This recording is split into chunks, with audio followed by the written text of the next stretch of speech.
Machiegni kendo nyako Ramogi Ajuang.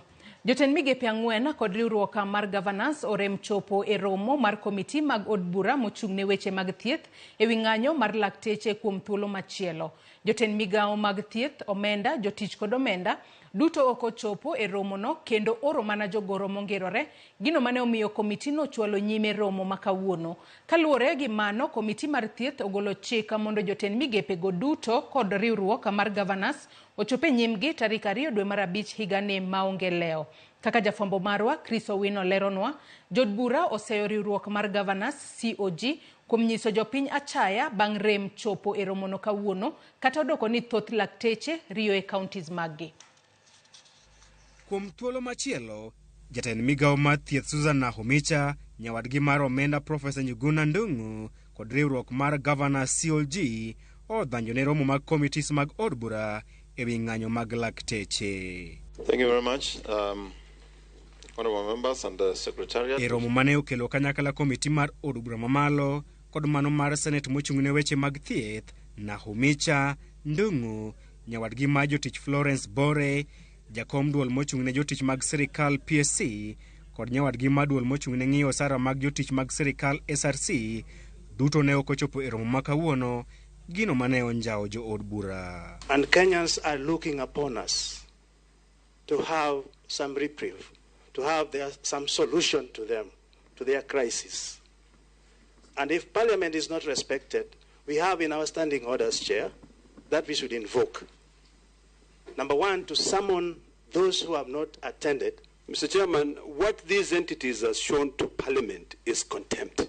Kaluwore gi mano, od bura ogolo chik mondo jotelo go duto ochop e nyimgi tarik 2 dwe mar 5 higani maonge leo. The Council of Governors Chair summoned. The Chair of the Council of Governors Health Committee is hereby summoned on 2nd of May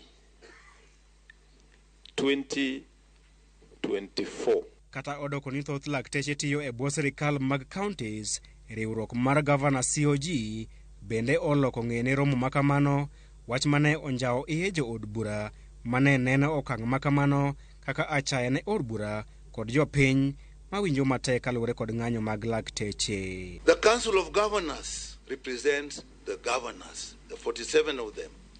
They are the employers of the largest number of health workers, and the strike affects their functions or their services more than any other person. None of them has appeared here. The same Council of Governors will come to us and seek for further addition of revenue.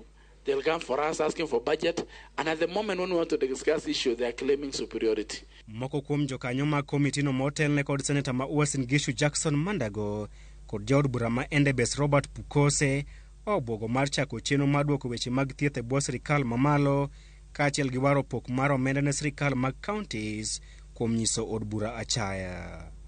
Senator ma Nairobi Edwin Sifuna ochwalo kwayo mar medo fwai ma igoyo apisas mag sirikal morem chopo e nyim komiti mag od bura nyaka $5 million kowuok shillings 500,000. These people have money. Finding somebody 500,000 shillings in today's world is nothing.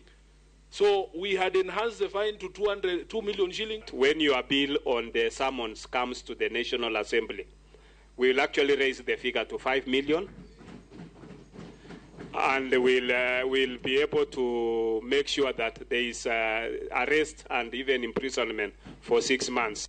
Magitimore kinde mar riwruok mar lakteche KMPDU e bwo jalup jagoro margi Dennis Miskela ne olando ni gichung' kar tiendgi ni ng'anyo margi biro dhi nyime nyaka sirikal mamalo kod sirikal mag counties lok pachgi.